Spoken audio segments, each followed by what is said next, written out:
time coming, long time coming. I've been hearing about this guy on the East Coast. They say, hey, CT, there's another CT Fletcher on the East Coast, raising hell, kicking ass.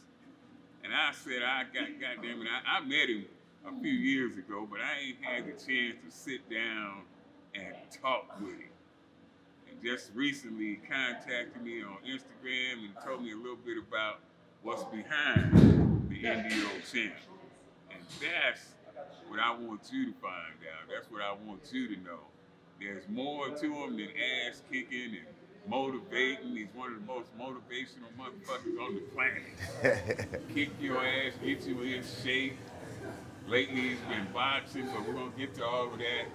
But it's my honor, my pleasure to introduce the Iron Addy family to the NDO champ. Pop. Champ, Thank you, I'm so Pop. glad Thank you're you, here. man. Thank I'm you, so glad Pop. you're here. Appreciate you, man. Appreciate everything you've been doing for us, man. The motivation, the inspiration, making us understand that, you know what I'm saying, at the end of the dark tunnel is the light, you know what I mean? I appreciate that, man. And it was crazy when I first seen your video. Somebody like, yo, champ, it's this guy in the West Coast, man. He like, what you doing here? He doing it like 100 times down there. I'm like, yo, let me see his video. And I'm watching your video. I'm like, yo. Yeah, that's Yo, the same thing I said when I seen you. I'm like, yo, I gotta meet Pop. I gotta meet him, man. Yo, this is a legend, man. But I yo, said, this guy for here. 2015 to now, like, to be sitting with you right now, man, ain't nothing in the world right now. I'm so excited, man, to kick it with you today, Pop. You know what I mean? It's an honor, man. It's my honor, and I told you on Instagram that everybody knows the NDO champ, ass kicker, motivator extraordinaire, and professional bodybuilder, physique off the hook, but they don't know. Everybody doesn't know the story behind champ, yeah. the NDO. What made the NDO champ the NDO champ? What made him what he is today? But you know, So I'm gonna ask you about before you got to America. yeah, Pop. I want to know your roots. Yeah. Where you started at. That's what I want them to hear. You know, Pop, I was raised and born in Liberia. You know what I'm saying? I was born 1984, so 1990, a civil war broke out in Liberia. So I'm in 95, I'm probably like 6 years old. Right. You know what I mean? The war broke out, like all our schools, everything was burned down, churches was burned down, clinics was burned down, teachers was getting killed. A lot of kids was getting killed, and a lot of kids that was like 6, 7, 8, 9 years old going to the war they turned into a rebel because their father was killed, the mother was killed. So now they're left alone. So now they got a general that grab you and like, yo, you ain't got no mother, no father. You just go to AK-47, man. That go a couple of weed, that go a couple of dope, sniff that, and we taking over this city. You know what I mean? So at that time, my father, the war separated my mom and my father. So at the age of 3 years, my father was out. So now it's just me and my mom, 2 brothers, 2 sisters. We in the war. So now we driving from places to places, running in the bushes, try to find another location. You know what I'm saying? When they burned this house over here, rebel come burn this house. We on the road. My mom grabbing my brother and sister, and we out. You know what I'm saying? So now, like men at that time, men cannot go outside because they have checkpoints. You know what I'm saying? So they got a checkpoint. Like if me and you go somewhere and we pass this checkpoint, one of us got to get killed. So we got to decide who gonna get killed. That's the name of the checkpoint called God Bless You. So if you made it through that checkpoint, be like, yo, God bless you. So a lot of fathers, when they go out to go hunt, some of my friends' father would come back and some would don't. You know what I'm saying? And the one that come back, that's the one God bless. So it was tough. So at the age of 9 years old, now I had to step up. Instead of me looking for homework, to go to school, I'm out there in the bushes looking for opossum, looking for meat, looking for, you know what I mean, try to hustle, you know what I'm saying, cutting down trees, turning it into wood, turning it into a fire coal to make, you know what I'm saying, to pull up, you know what I mean, in the marketplace, selling boiled eggs, selling cold water, selling biscuits, you know what I'm saying, just try to hustle, help mom, live. Yeah, 9 years old, hustling, man. Now, can you imagine what you were doing at 9 years old? 9 years old, I was in the fourth grade looking at cartoons and eating Captain Oh, Crunch. nah, wait. I ain't never watched a cartoon or see the light until I came to America. You know what I'm saying? It wasn't no light. You know, we had little candles with light at night.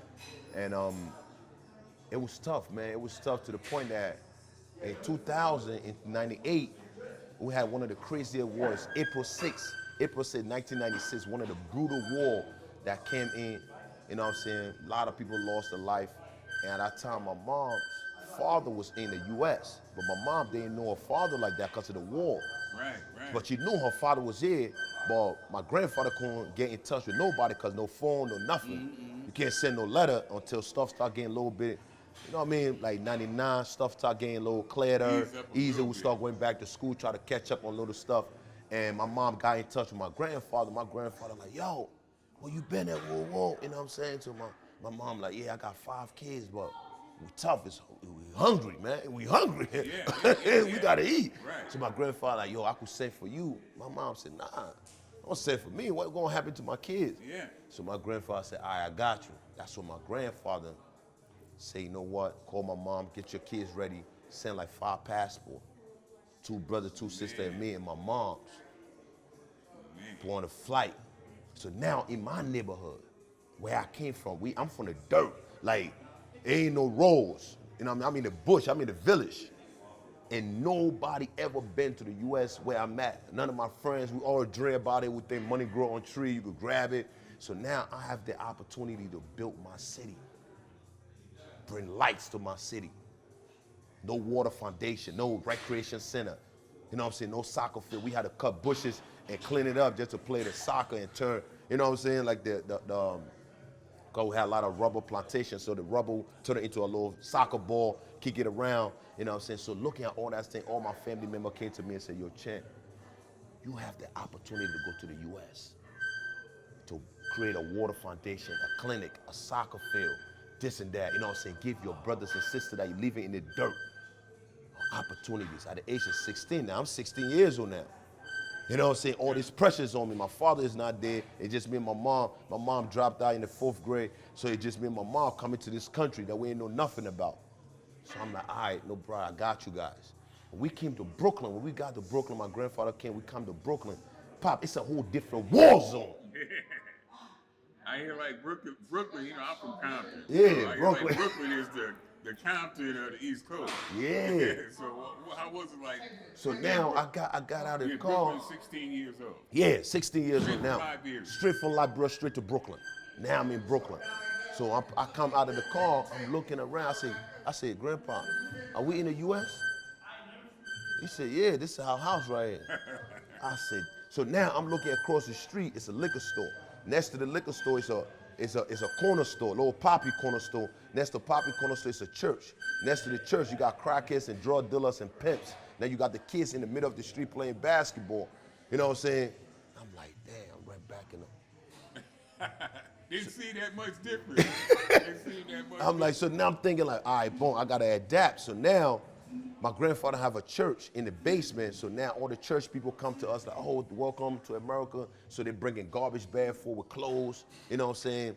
Like old clothes that their kids had on. You know what I'm saying? I'm trying sneakers on that can't fit me. I wear the 8.5. I'm squeezing my feet in the 7. Yeah. You know what I'm saying?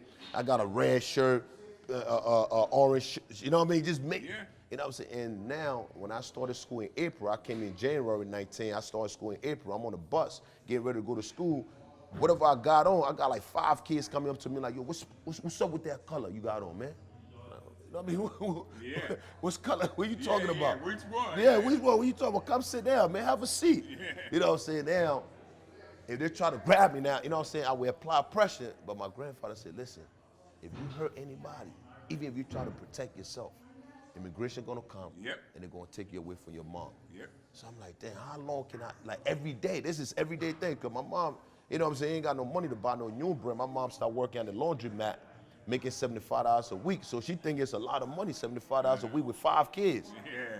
You know what I'm saying? In Brooklyn, we in a little room, 2 brothers, 2 sisters. Me and my mom and my other brother and sister would sleep on the floor. And my little sister and my other brother would sleep on the little twin side bed.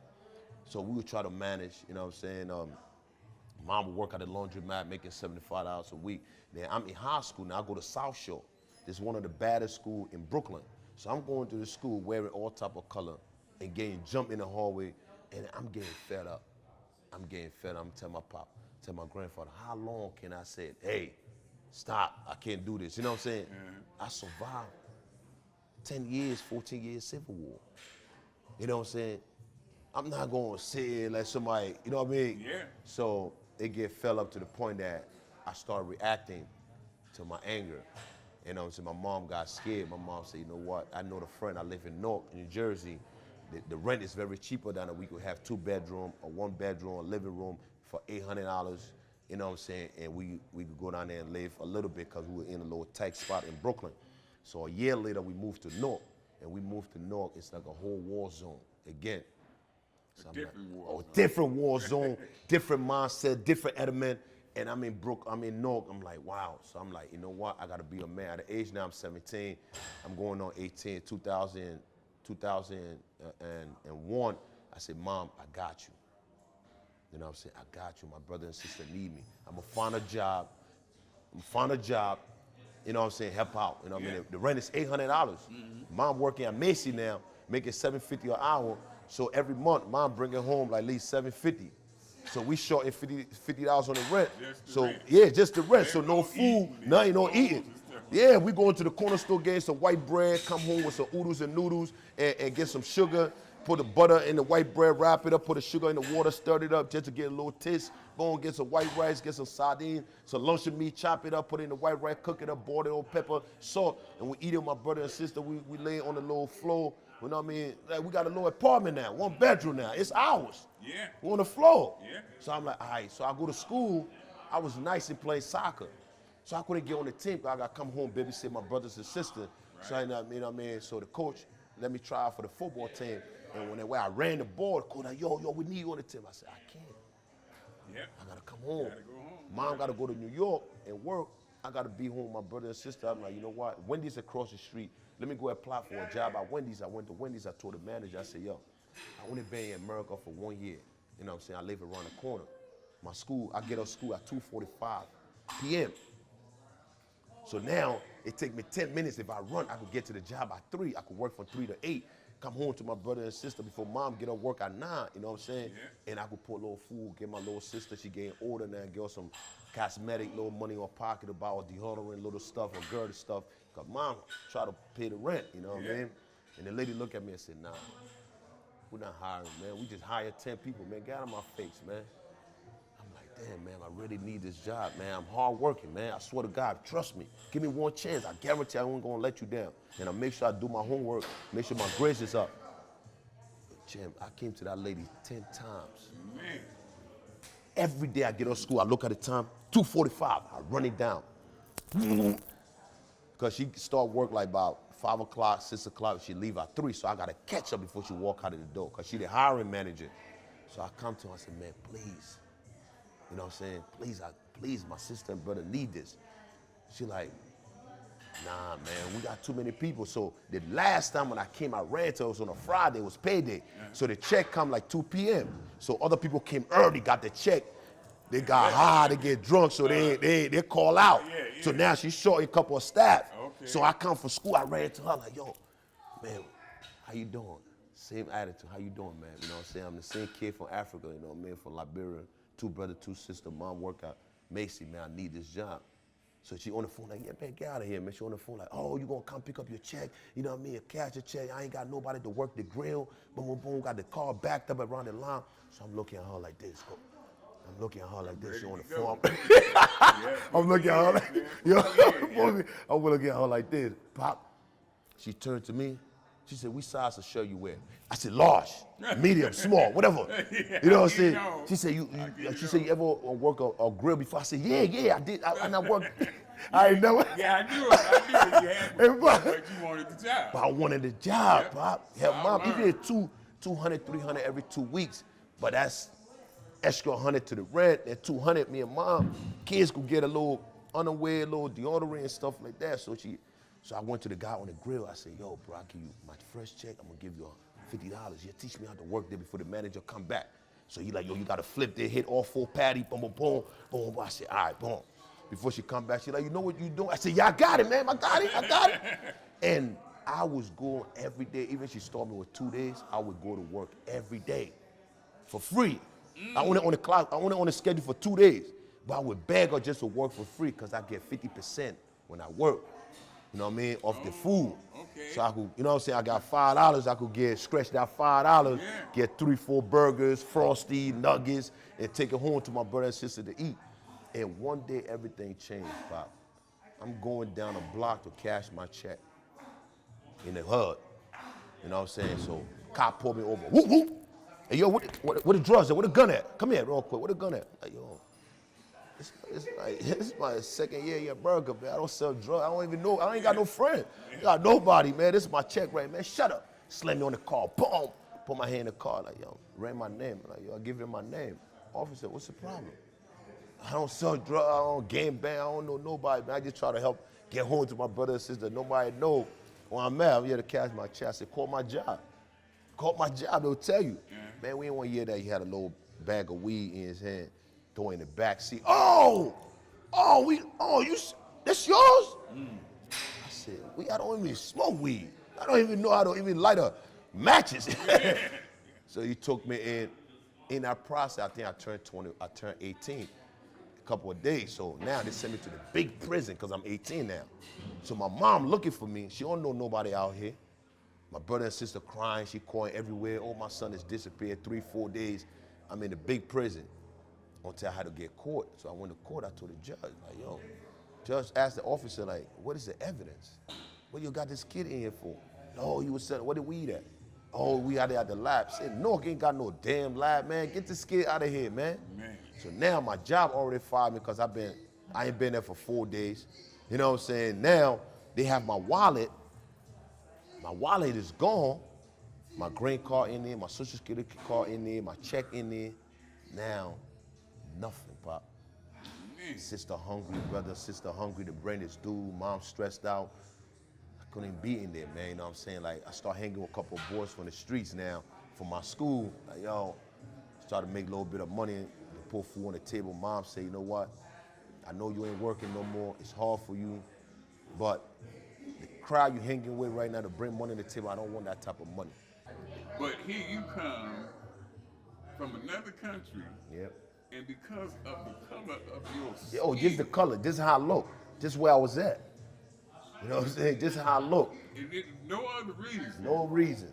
Because I look black. Skin, exactly. Yep. It don't make no difference if you from Liberia or not. Africa, or France, England, what if you this is? Yeah. If your skin is this color, you got a problem in America. You got a problem, man. And it sucks, man, to experience that for another country, coming to a country where everybody said this is the greatest country in the world. Yeah. And like, I've been pulled over so many times in so many situations based on where I'm from. Like, yo, yeah. Like, yo, come here, pull over real quick. Will you pull me, officer? I have my seatbelt on. You know what I mean? I wasn't doing it. Why you doing this neighborhood? Yep. Why you here? Exactly, man. Like, what? What do you mean why I'm here? Yeah. A lot of people, it does not surprise me at all. I'm 61 years old, been pulled over many times for the same reason. Fit the description, had the police officer ask me the same question. What are you doing in this neighborhood? Yeah, yep. Like, motherfucker, my driver's license say California on it. Mm-hmm. That means I can drive all over this motherfucker. Facts, yeah. All over California. I ain't got to stay in Compton because I'm from Compton. My driver's license say California. Mm-hmm. That means I can drive all over this motherfucker. But they stopped me, asked me the same thing. What you doing in this neighborhood? Motherfucker, I can't. What? Yeah. Well, we pulled you over because you fit the description. I'm like, what the fuck is the description? Yep, that's the first thing they say. You fit. Fit what? Yeah. I'm like, so people that haven't experienced it, a lot of people think that we are making that bullshit up. Nah. But it's real. It's real. It's real. It ain't happened to me, man. It don't make no difference where you from? You can tell me, hey, I'm from Liberia, I'm from Africa, I'm from Algiers, I'm from France. If your fucking skin is black, Black man, you got a problem, and you got one strike against you right off the bat. They will pull your ass over. you know, even when they see you driving, as soon as they see you, they make a U-turn. Yep. Quick, make a U-turn. Exactly. Like I'll be like, yo, they about to pull me. So you make a U-turn. Ooh, Yep. Excuse me. Yeah, driver license registration. Matter of fact, step out of the car. Step out of the car. Oh yeah. What's bro you in Ryan? Who you know in Ryan? Yep. You from North. Your driver Yeah. license says North, New Jersey. You in East Bronx way. You in this place. Yeah. Like, why is you here? Why are you here? You Why even are run you my here? license to see it. Like, Yeah. And it's true. I mean, I just wanted it's to hurtful, man. put a little, spotlight. Yeah. I don't want to just go past that. I want to put a little spotlight, especially in the times that Like we're living this. in now. People think they're just making that shit up, and people protesting and marching and taking knees for no motherfucking reason. Oh, it is a reason. It's a goddamn right. You know what I'm saying? And I when I told the cops, and I said, the cops, to stop this thing, it gotta be a punishment Yeah. for them.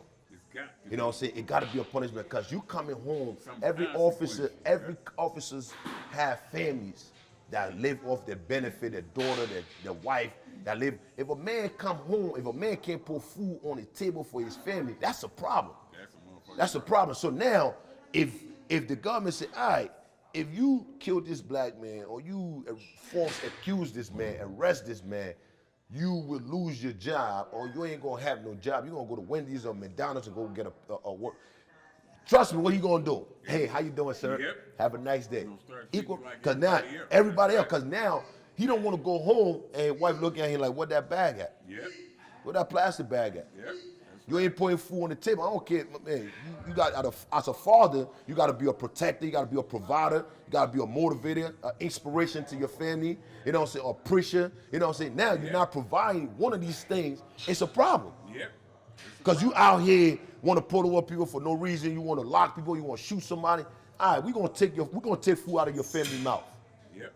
Watch when they put that law down. Watch what happens. Gotta be some It gotta be something. Take something away from them that means something to them. Exactly. Gotta But be you put on layaway, pay with no, go home for a month without pay or with pay. We gonna figure out what's the situation. Nah, don't figure out nothing. Yep. That's right. Do that shit, your ass is gone. You're gone. One take you out. Now, I'm not saying that all the motherfuckers is bad, but NBO champ, Yeah, too many of them. too many of them. There's too many of One them. apple spoil everything, man. And cops that work with bad cops gotta tighten up. That's why I tell cops, you stop looking soft, stop looking weak, stop looking sloppy. Back then, when we get in a little bit of trouble, a cop would be so fit to chase us down. Like, come here, man. Yeah, where your mom number? Let me call you. Yeah. What school you go to? All right, I'm gonna take you back, call the principal, take you back in there. Now all these cops are so fat, sloppy, weak, nasty, and soft. The first thing they go, boom, because they can't. You don't even know why you chasing this kid for. Yep. You know what I'm saying? The kid probably just scared he won't yell at his mom, so he took off running. Yep. But you so slow and so lazy and so weak, you can't even catch him. Yep. You guys gotta have like a boot camp every month, and everybody gotta pass a 15K run, 5K run. Make sure you pass all these tests and all these things and make it happen before you can even come back every month. Now your job on the line. If you can't do a 5K run, nah, we don't need you back in the fold. Go find somewhere else to go work. Yeah, that's where it was in the Army. I mean, you had to pass that fucking physical fitness test. All right, Tim, I interrupted your story, Pop. but okay, we was at the where you got pulled over. Yeah, got pulled over, Pop, you know what I'm saying? Sit up. And after that, everything went downhill, Pop. And I'm like, I don't break the law. I've been here 2 years. I never broke the law. I did everything I have to do for my family. You know what I'm saying? Now look at me, to the point that even everything is gone. I feel like I've been embarrassed by the law. So I'm like, all right, if I was being a good kid and I never get rewarded for that, all right, I must well be a bad kid now. Now I'm mad. Now you'll catch me if you can now I'm gonna terrorize the city. Since I'm gonna get punished. Yeah, I'm gonna get pointed. I'm gonna get Yeah. pointed. You pull something on me now, you wanna mess up my record. Now I'm gonna get punished, you know what I'm saying? Now, you take food out my family mouth, all right, I'm gonna go out there, sell drugs, sell weed, move around, do this and do that, and I'm pissed off. You understand what I'm saying? So now that infected the relationship with my brothers and sisters and my mom, because my mom, they ain't want it that way. You know what I'm saying? But as a, you know what I'm saying? So when she kicked me out of the house, I started living in a abandoned building. You know what I'm saying? Start living on the streets. You know what I'm saying? At the pen station, sleeping in the bus. You know what I mean? One bus is doing one bus, try to figure out life. Now your mom's dad was a preacher. Yeah, yeah, So she's a preacher's kid. yeah, Like me. yeah, yeah. And Wow. Yeah, I'm a preacher's kid. Oh, So man, yeah. I'm listening to your Pop's story, brief, and I see so much my story in your story. Wow. And I'm like, oh man. Yeah, we come from the preaching background, Yeah, so yeah. you know what I mean. It's in our blood, like you know what I'm saying. Like my grandfather is a powerful preacher, man. You know what I'm saying, and he had his past, you know, and he transitioned his life into become a pastor, you know what I mean. And that's my mom. That's his last daughter. That's his baby, and he was away for his baby for like 34 years. Oh man. Yeah, so when we came in to him, it was like, wow. He been in Brooklyn for almost 40, 50 years. We still got the house in Brooklyn. Oh, He's man. still living there, you know what I'm saying? And that's where that drive, and I feel like I was destined for greatness, you know what I mean? Like even try to help grandpa with the church, man, it was like tough living in that environment as a youth coming up as 16 years old. Yeah. You know what I'm saying? It's like you have a grandfather when you come home, that's strict. Yeah. Then when you step your foot outside, you got the whole world. You know what I'm saying? Yes, and I your grandfather definitely- telling you that you can't do this, you can't do Yeah. that. But like, how can you tell me I can't do? You not in this world with me? You know what I'm Yeah. saying? I gotta face this world every day. You know what I'm saying? So now you look at me as a bad kid, but I gotta defend myself in this world. You feel me? And even when that happened, when I left mom's house, I still try to figure out life. But I'm hanging on the corner doing this with a boy, but I'm still observing. I'm still trying to find, you know, still trying to find a way until I had a son. When I had my son, I look at my son, I say, I'm too deep in the streets. Like everything I do, I go hard in it. You know what I'm saying? And I tell people in the street, like everything that you do, it's not a promise to more when you're in the street. When you live in the street, like how I got all my NDO boys here. And when I was in the street, I had all my soldiers.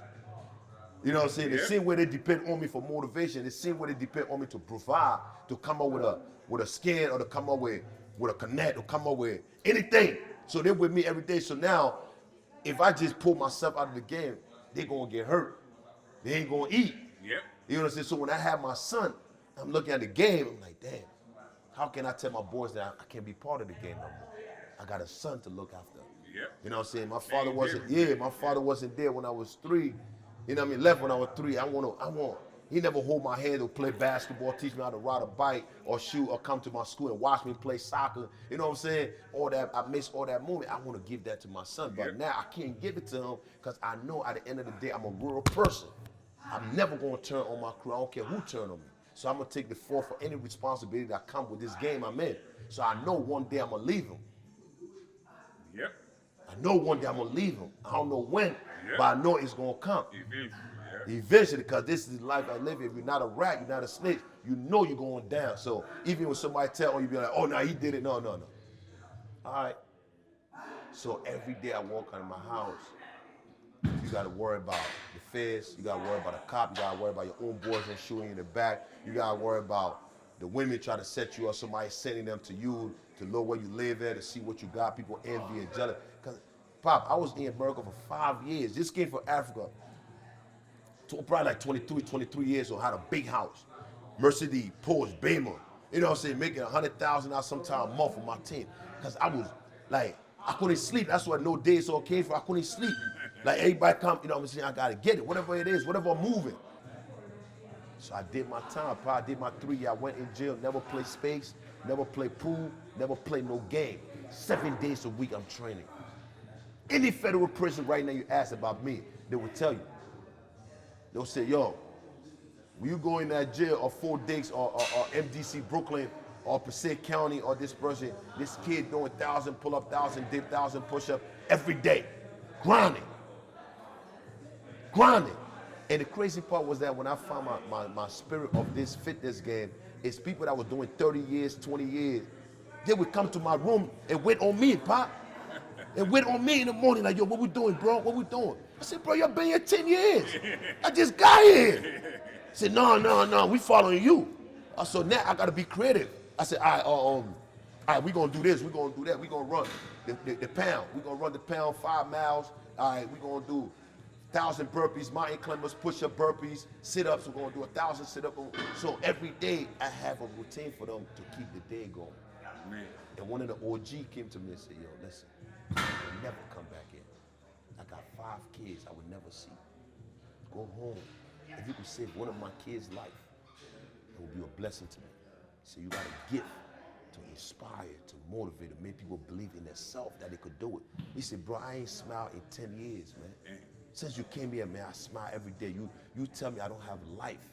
I got, even though I got 365 months, but I know I have a release date. And you make me to see that. I'm like, wow. He said, look around you, man. You got blood, you got Crip doing sit-up together. Yeah. You got Lion King, you got White Supreme doing sit-up together. You got all these people there in one box.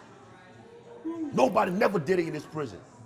You see, you got all these people there together. Nobody got no shake on them. Nobody. Y'all that don't know, that shit don't happen. It don't happen.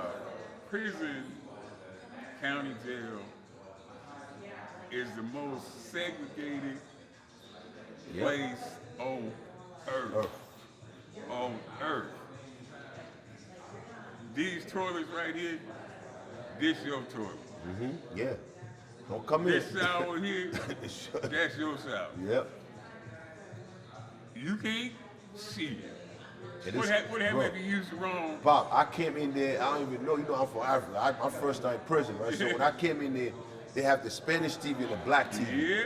I went in the Spanish TV, I changed it. Like, yo, man, who watching this, man? Man, come on, man. Pop, I look in the back, it's like 30 guys right there, right? So they got a shake on them.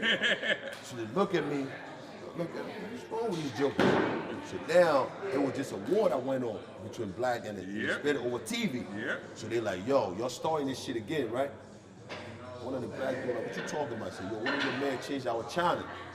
So when he came, my man like, no, our TV is that way, champ. Yeah, that's right. He said, yo, they about to. You about to start a civil war. I was about to start a war in there, man. No. You got your shit over here. You got your own table, man. That's you your can't shit over you here. can't come. In the feds, it's like city to city. In the feds, you got Jersey table, you got Baltimore, you got California, you got everybody. Everybody got their own table. You can't just sit on anybody's table if you don't. You got to be certified, like, cause I was like training everybody so I could go to my, yo, you from Cali, I could come and chill with Pop table and eat. I could do that. But you know what I'm saying? You ain't got no status. Oh man. But that's why I was changing the narrative. Like, yo, bro, we in this together. Yeah. We in this together. We don't have to go to bed putting a newspaper around our stomach, tying it to go to sleep. But how many? If I could, we have 2,500 inmates. Out of 2,500, if I could inspire 1,000 or 1,500. That was, you know what I'm saying? I used to have officers sitting down watching, yo, what you work out, yo? I want to do that when I get home, man. Yeah. You understand what I'm saying? Coming home, give me little books and stuff, oodles and noodles, you know what I mean, in my locker. People paying me, they're paying me to train them. Yeah, and that currency, when you say paying them, you get extra. The books, extra food, extra chicken and stuff like that. Yo, bro, I got like 3 chicken breasts, man, yo, for 3 hours today, man, what's up? All right, come on, let's go. What you want to work on? Yo, man, I'm here for 10 years. I want to work on my stomach, my chest, and it was just when I came home, Pop, it was immigration got me. America come to me and say, immigration came to me and said, yo, you did your federal time, that's cool, but yo, we don't want you in our country. You know what I mean, you're a bad influence to our people. Look at your history. You survived 14 years civil war. You Liberians that came to America, you destroy our kids, motivated to be shooters and drug dealers and killers. You gotta leave, you know what I'm saying? So I went for the judge, I told the immigration judge, I'm a changed man. You know what I'm saying? Every prison I've been to, I try to change. Every kid that ever been with me, when they went home and become great. They become great. She said, I'm sorry, sir, but we still gotta send you home. I'm like, all right. So I told my kid, give my kids a hug. The flight's supposed to be coming to take me home to Liberia. But if, you know what I'm saying, they lost my passport. So after 3 months, they let me out on the streets. So when they let me out on the street, I started finding a lawyer. But when they let me out on the streets, I started working at the park, making $5 an hour, training people $5 an hour. Pull up, push up, dips, duck walk, squat. Got the cars out there, the deck of cars, and picking out, doing the squats and push up, you know what I'm saying, motivating the inner city, you know what I'm saying. Like, then I start working at a gym now. One of my clients, it was raining. He like, man, we can't. I said, yo, we go train in the rain, man. He said, you ain't got no gym. We go. I said, nah, man, leave a gym, man. We train in the rain. We good. Everybody don't think. Yeah, I said, we good. He's like, yo, I got a gym. I could let you in for a day. So when I went to the gym, it was in the Iron Bomb, and the owner of the gym seen me, like, yo, I never see somebody so ripped up. I was like 195 pounds. Like, yo, I said, man, listen, you got a job for me? I want work. She's like, no, we just hired somebody, but you could come back, you know what I mean, next week. I said, no, I'll come back tomorrow and work the whole week for free until that person stop working. Until you don't want it to work no more. I'm gonna work for free. Don't worry about me. I'm gonna just come here, I just wanna work out. So I come in there, I would get up. Bro, you gotta understand, I went from sitting in a Mercedes, a Beamer, Porsches, a house, did my favorite, and coming humbling myself to the lowest on my knees in the bathroom. People shit in the bathroom overflow, grab a glove, flush it, punch it down, clean up the floor, boom, boom, boom. My boys then I ran away in the street, they outside with Mercedes, like, yo, bro, what is you doing? Come back to the street, man. You out here cleaning toilets and cleaning waste. What's wrong with you? I said, bro, I got a passion for this thing, man. If you making money like you say you making money, open a gym. I run it. Yeah. Oh, nah, that gym shit don't work, man. The fitness shit. Look at 95% of people out here on lean, on pills, on drugs, man. They can't do it. So I'm like, all right, no problem. Change my number on them, clean up the gym. So on my break in the gym, they had a heavy bag. So I'm in the heavy bag. I'm hitting the heavy bag. Like, bam, bam, bam, bam. So one of the Spanish kids, he sees me. He's like, yo, B-Bro, can you teach me that? I'm like, yo, come on. Jab, jab, 1, 2. You know what I'm saying? 1, 2, 3, hook right, uppercut right, slip, move. Who taught you how to box? In jail. Okay. I was in jail, yeah. So I had it, because you know I had everybody, I was training with everybody. So I had this Italian guy. He just wanted me to be a boxer because he wanted to be a boxer, but you know what I'm saying, it didn't work out. So he started knocking people, robbing people. He got 20 years. So he was with the mob. So he used to train, I used to train with him in the morning. So we used to go in the back and get the slippers with the socks and put the slippers in the socks. And he would teach me how to box in the little corner for like an hour, hitting the slippers. And he would try to let me throw the 30 punches in 10 seconds and get mad. He get really mad if I get 30 punches in 11 seconds. He get mad, like, oh, what are you doing? So, cause he want to show me to his people. Like every Sunday we go rock. Every Sunday he'd come get me from the cell. We go to the law library. They got a little computer room, and he would let me watch Rocky 3. Every Sunday. That's me and his time. I'm like, yo, why I keep watching this? He said, look at Rocky. Part 3, he was successful. Wasn't hungry. Booker T came. Look at him. See how they destroyed him. Yeah, Mr. T, yeah. Stay hungry. Yeah. Stay hungry. Never get comfortable. Never. So when I came home, I tried to do the boxing thing, but the kids, no job, no ID, no social security. They took everything from me. My safe, they took everything from me. I came home with $5 in my pocket. Kids coming, Daddy, we need McDonald's, we need this. I can't even afford it. Baby mom laughing at me. My baby mother then laughing at me. You know what I'm saying? When I was in jail, they were writing me saying, yo, somebody else taking care of your son. Your son calling somebody daddy now. You know what I'm saying? Imagine doing 1,000 push-ups when you at 90. You got 900, you got that 100 left. And you in your cell, the CEO like, yo, you got a meal. Oh, snap, got a meal. Open the mail, like, yeah, dear mother effer. Yeah, I hope you're doing well in there, but listen, your son out here calling another man daddy, or somebody taking your son to school, somebody doing this, somebody doing that. You know what I'm saying? You're gonna get deported anyway, so, hey, we just wanna let you know, like, your son is good. boom, boom. And you looking at that as a man. Somebody taking care of your family, somebody taking care of your son calling another man dad, you know what I'm saying? And you locked up in this cage, shock on your hands, shock on your feet, locked up 23 hours a day, taking a shower twice a week, boxers stinking, they give you one jumper, one jumpsuit. You know what I'm saying? The same toilet you take a shit in, that's what you need to do a dip on your bunk, try to do a pull-up off the bunk. The same sink, you brush your teeth on the same sink, you got your drawers, washing your drawers in. Wash your drawers in the sink, put it in the toilet, squeeze it up on, get the vent, put your boxers so it could dry. Training in the cell butt-ass naked until your jumper could dry. And you got a letter. You ain't nothing. The word counting you out, the word is moving. Then your family, then you sit, I sit in my cell, I'm like, yo, who am I? Who am I, Pop? You in the street for a year, running around, making money, everybody fear you, everybody love you.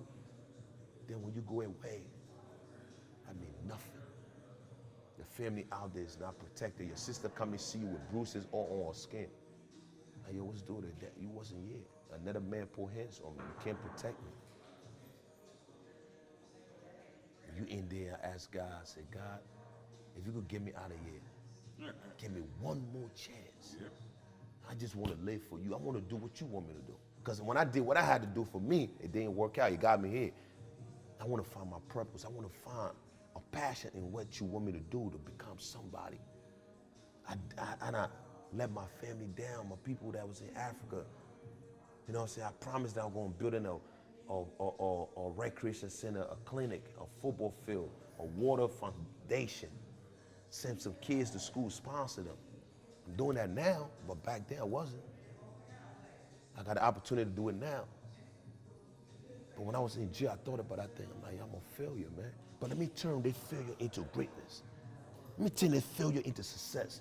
Let me prove the world I'm a better person when I went out. So when that kid came to me and said, yo, teach me how to box, I said, all right. And he left. He said, how much I owe you? I said, no, don't worry about it. He said, no, I got to pay you, man. You taught me something good. But now that I kind of found out, Pop, that kid that I thought that day was getting bullied in school, Pop. Getting your face flushed in the toilet. Getting your face smushed in the locker room. Getting your cell phone took it. He needed a big brother. He needed somebody, man, to say, yo, I got you. You with me. You understand what I'm saying, Pop? Yeah. And he went and called all his boys in the next day, like, yo, I found a coach. I found a coach for us. Somebody who took the time and just sit with me, talk with me. Felt something I never felt before. So he brought like 5 of his boys. I'm like, yo, all of them got the money to get us to the owner, saw on the camera, like, no. We ain't charging nobody for no money. You certified to train boxing class? I said, man, I train class all the time. He said, all right, I give you $20 for a class. So everybody else give us the money and we give you $20. I said, I'm making $20 for each kid. Now, you want me to do $20 for everybody. But I say, it's not about the money. It's about these kids. I waive the money. Money is not the problem. Trying to help somebody. Yeah, I'm trying to help somebody, Pop. I started one class. I have 5 classes, Pop. I'm talking about strength training class. We go in the class, we do 1,000 burpees, 1,000 mountain climbers, 1,000 push-ups, 1,000 kettlebell squats. Then we have another class for the women called Enough is Enough. They just beat on me until they get tired when they're going through stress. Now I had another class. We had the dumbbells, now the dumbbell class. Now I had the place class. We do place with abs. I have the ab class. I was just adding class of all, Pop. I trained them kids for 5 years. I never see daylights. 5 years, I'm locked in, pain, sweat, tears, and blood with the kids. Every weekend, I take them to the beach, train them at the beach, and the kids built so much confidence. That's why I created the Indio Nation. It was a nation I was creating for them. Something for them to say, yo, I'm part of something great. I'm part of something. I'm not a crib, I'm not a blood, I'm not a this, I'm not a gang member. I'm part of something. I'm part of your own city. An alternative to, and it's super important that kids have an alternative to Crips, Bloods, and that was the street. Period. You gave them an alternative to the street. To the street. Man. The kids that were in the street. Now you got kids that was blood, that was Crip, that was this in this nation. They together working out. I train me and my mayor of my city, we cool. I could call the mayor of my city right now. I got a proclamation, one of the certified keys to the city. For my city, the cops that used to beat me up, chase me down, now they pull me over and say, yo, let me get an autograph, man. Man, listen. Liberia, war. New Jersey, streets. The Bronx, Brownsville, streets. Prison, training. You done every goddamn thing, ain't you? everything, Pop. And I mean, see, I know you guys know the training part, but you didn't know the rest of it. And once I heard some of it, I said, oh shit, I gotta sit down with the champ because he gotta tell the people, they all they see is, the motivation part, and that's wonderful. But they gotta know what made the champ, where the champ came from, what caused the champ to be the way he is. Why does the champ live every day like it might be his last? Why is the champ so appreciative all the time? Why is the champ so grateful all the time? Why is the champ always trying to motivate somebody else? Why is the champ always trying to give back? That's the problem. Give back. We've been blessed, champ. Blessed, Pop. Ain't supposed to be here, champ. Nah. So many times we wasn't supposed to be here. Our number was up, my number was up, your number was up. We supposed to be gone. Ain't supposed to be. People ask, I got so much. I owe so much, so I got a big old debt I got to try to pay. So try to pay it every day, champ.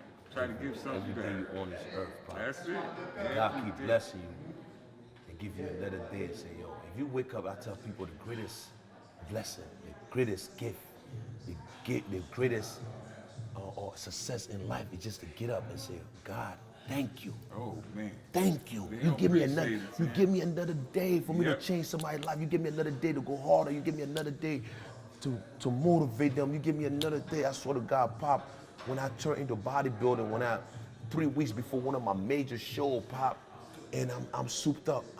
Everybody looking at me. I'm walking around. Everybody look at me. You look good. I'm like, yo, thank you. I put in that work. You know what I'm saying? I put in that work. I'm working 3 jobs. I'm working security.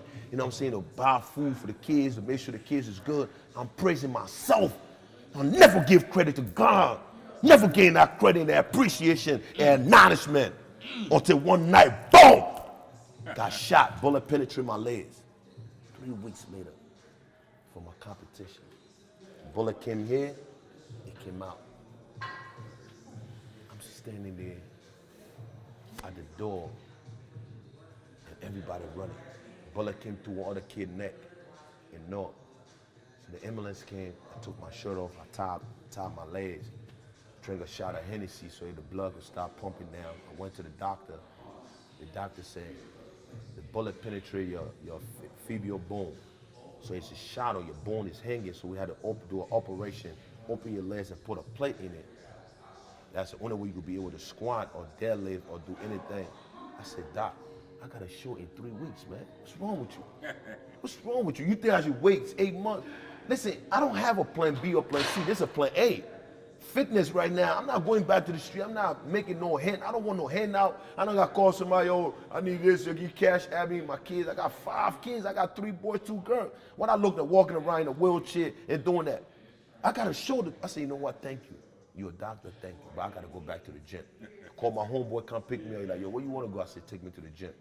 I went to the gym I used to work out in. The owner of the gym, oh, what happened to you? I said, listen, I need to use the gym to start training. Like, no, you need a doctor note. I said, I work here 5 years. They're going to ask me for a doctor note to come train? You ain't tell me, oh, you been a 5-year champ, we're sorry for what happened. I go to envelope right here, $1,000 so you get back on your feet, you come back. All the training I did for the kids, all this, everything went in vain. I said, thank you, man. I went to my doctor, called my doctor, I said, you know who I am. I need that note right now. Doctor said, all right, champ. Went back, give it to them, go in the gym. Train. 3 weeks later, Pop, I'm on stage. 3 weeks. 3 weeks later, I went in the bathroom. After 3 weeks, I took out the bandage. Blood, this shit was still bleeding. I went and got a duct tape. You know how to put the little poster there in the show. I took the duct tape, put a duct tape to the hole, duct tape my legs, boom. I step on stage, 12 competitor. They're all in top shape. Now, this story reminds me so much of when my last contest. Yeah. I knew I had a bad heart valve. I knew I had to have open heart surgery. And the doctor looked at me and said, "Hey, CT, are you gonna compete anyway?" And I know. Yeah. When I heard you tell your story, doctor looked at me, you shot. Doctor looked, so. Yeah. You got a contract, you gonna compete? The hell? I'm looking at the doctor like he crazy. Yeah. Yeah, like I'm crazy. Goddamn right I'm gonna compete. Yeah. So I know, I tell you, boy, our stories are so, that look, I'm looking at the doctor looking at me, when I heard him tell that story, I'm like, okay, I've been in that situation. Listen, you Doctor look like, at me. You crazy. I said, Doc, listen, man, I appreciate you, but you already know the answer, man. Yeah, you know the answer. You know I'm gonna go. Yeah. And the crazy part, when you're in that situation of life, God would test you so much to see who is gonna be there, who not. And son, when He take you to another level, He gonna hurt you, but He ain't gonna hurt you to the point that you can't do His work. He gonna hurt you to see who gonna be in your corner, who gonna be on your side, who is your real friend, who is your real people, who is your supporter. You know what I'm saying? That's why I tell people, when the people only love you when you're winning. This is all the Instagram, everything is just, all the thing is good, but at the end of the day, when you at your last, who gonna be there? Who gonna be there? Yep. Man, when I went to that competition, Pop, after this 2000, I'm talking about 2014, November show. I came home 2010, September 21st. So I not grew the whole army. But when I got to that show, it was just me and my son. But you know, I can't blame everybody because everybody's destination is different. What God putting you in is different. People don't understand the vision. When you transition into something, they think they lost the champ. Like, oh, now we don't need him no more. You know what I mean? He crippled. Yeah. Yeah. He been crippled. Yeah. You can't bounce back from that. Yeah. You gonna do? What we gonna eat? Yeah. You know what I'm saying? They fired him from the job. He ain't work at the gym no more. He limping now. Yeah. But when I got on stage, Pop, and I was looking at my son was recording my son. I look at my son, and the judge is like, yo, you know bodybuilding, everything starts from your quads. So the more I put pressures on my quads, the more the blood start pumping out. But I got the duct tape at the bullet hole, so the blood can splash on stage. So I'm squeezing, my legs getting numb, my body getting numb, my calf getting numb. But I'm holding it, so the judge like, yo, quarter turn to the right, quarter turn to the right. Most muscular, boom. Front double bow, boom, side pose. I'm squeezing, I'm keeping the leg tight, blood pumping, legs shaking. I'm about to pass out. Look at my son, man. Get it together, champ. Get it together. You know what I'm saying? Try something. Boom, get it together. 5 minutes I'm on stage. I feel like everything out of me left. Yep. But I'm fighting. The judges have me in the middle. In the middle. Anybody that ever competed, even without a bullet hole in your leg, it's harder than it looks. You squeeze and you tight, you ain't never flexed that hard as when you do on stage. It's all about the flexing. You might pass out. Passed out. Without a bullet hole. It's rough. So I came backstage and I look at my son, and the judges call everybody. Give the first place out, second place out, third place out. So the best out of 5, the rest got to go home. So they in the back, all the competitors in the back, like, oh man, he got shot. He out here with Walker and shit. You know what I mean? We ain't worrying about him. It's between me and you and him. You know what I mean? Counting him out already. So the judges called the first person out, second, third, fourth. And the judges looked at me and said, 5th place, champ, come to the stage, get the trophy. All the other 6, the rest of the other guys that is sent, 7 of the guys that sent home has posing coach, has nutrition, has sponsors, have their family member in the crowd. And you got this guy with a bullet who just smack the shit out of them. Suckers. They got your son. Grab my son at 10, I point to the side. I said, listen to me. This show is not about me. This show is bigger than me. This show is tell you that whatever in life you're gonna go through, you're gonna get knocked down so damn hard. And everybody gonna walk over you if you don't get up. I said, you see around here? You see anybody around here? Do you see anybody that was yelling 2013, 2012, yo, champ, champ? You see anybody in this crowd? It's you. It's you. it. Because they work gonna smack you, but every time you think about the trophy, think about getting it back up and keep pushing. And keep pushing. This is your trophy. I could have been on the bed with my legs up, waiting for somebody on employment to do this, to do that. I said the next day when I got shot, a week later, I went to work. I found a job, a security job. You know what I'm saying? I covered my legs. They're like, yo, you can do it. I stand up straight in front of God. You know what I'm saying? So he didn't even know I got shot, because if he know I shot, he ain't gonna let me be security for the company. So I'm holding up, I'm shaking, I can't even lean straight. He's like, you all right? Yes, I'm all right. I'm qualified for the job. But I had and a big snow came that day, like, yo, can you help me, man? The snow guy ain't come today, man. I go to shovel. Can you clean the whole parking lot for me? Because he saw me, I got muscle, but he didn't know I shot. I'm like, damn, I can't even tell the guy, you know what I'm saying? I'm in the snow, shoveling. My legs get so sore like this. But the idea is that I have a family, man. Yep. Family to come home to. That's right. A family, Pop. Yep.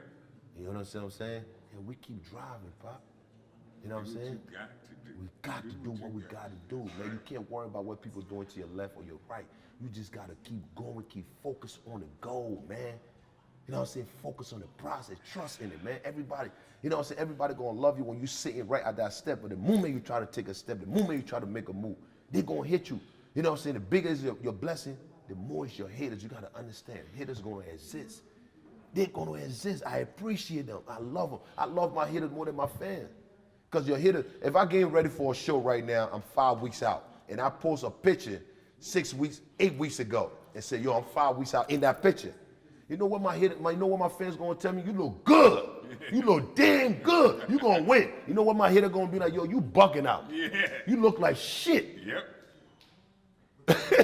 Just to shut the motherfuckers up. You gonna work your ass up. You know what I'm saying? Right. They make you work harder. They make you keep pushing. You know what I'm saying? And that's what it's about, man. And that's why I give the youth in my neighborhood, like, yo, look at me. I came from here, in the inner city. You know what I'm saying? I was locked up 23 hours, cuff on my hand. I was in that cell 23 hours. I came back to the city.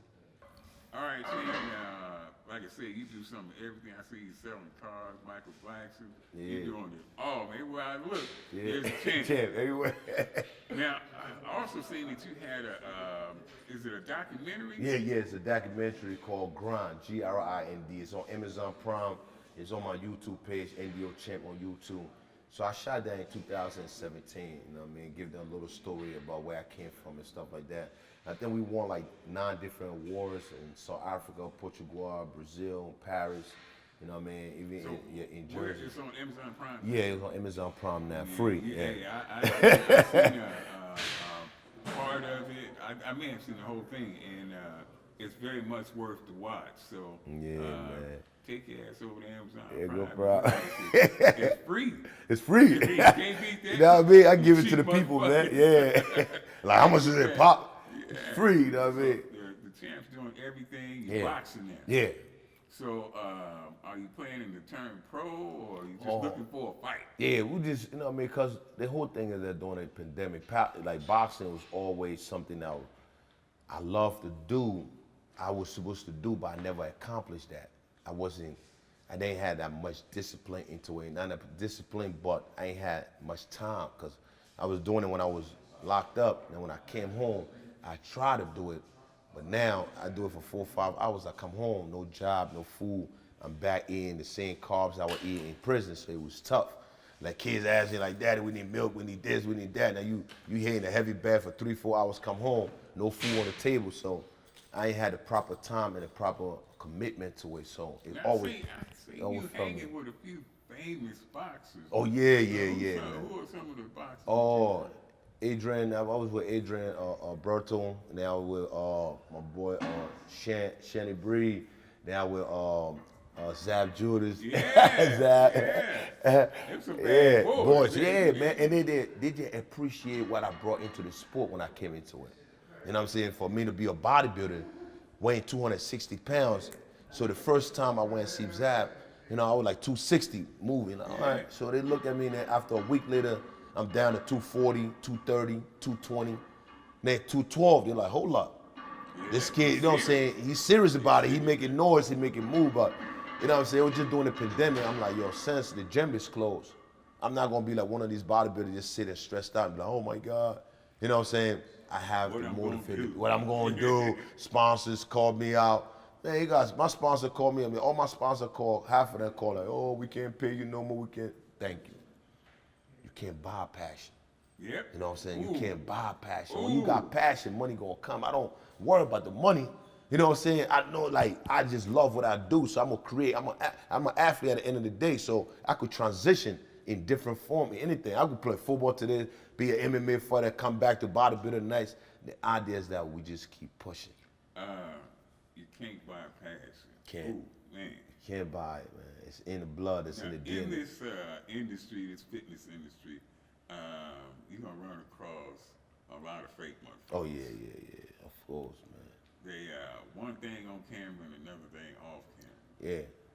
And I know that you have experienced that. A lot.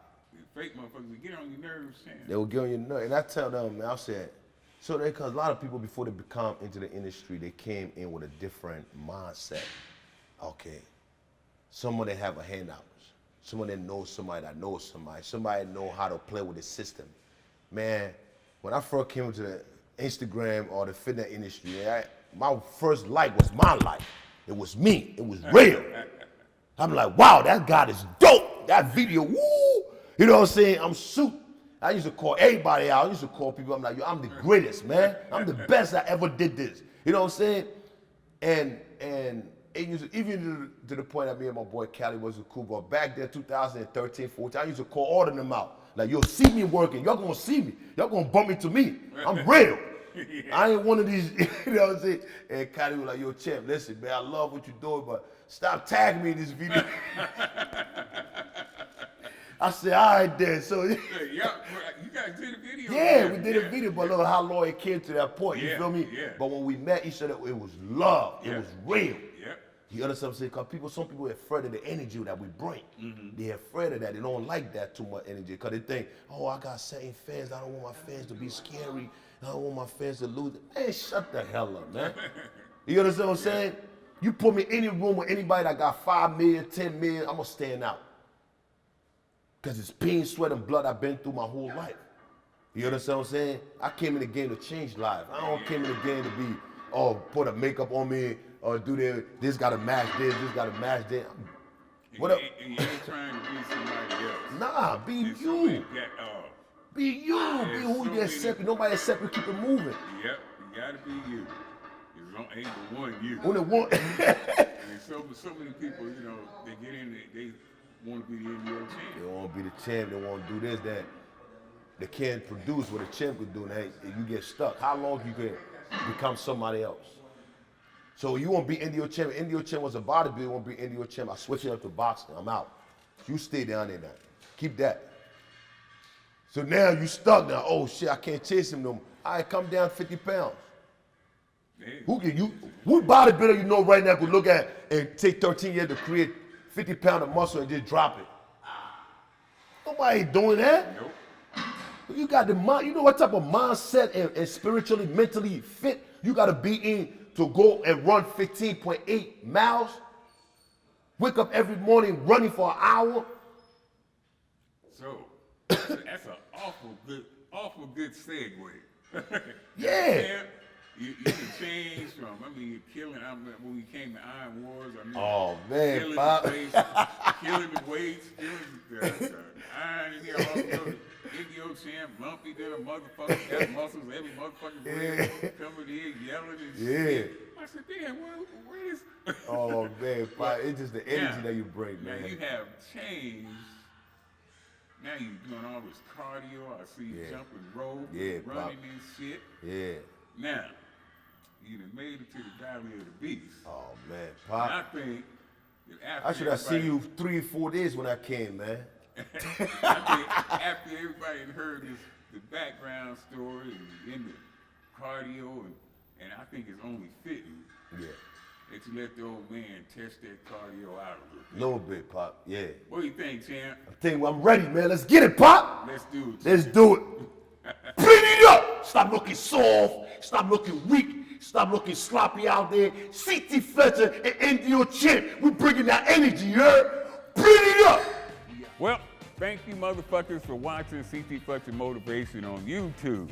Like, subscribe, don't subscribe. I don't give a fuck either way.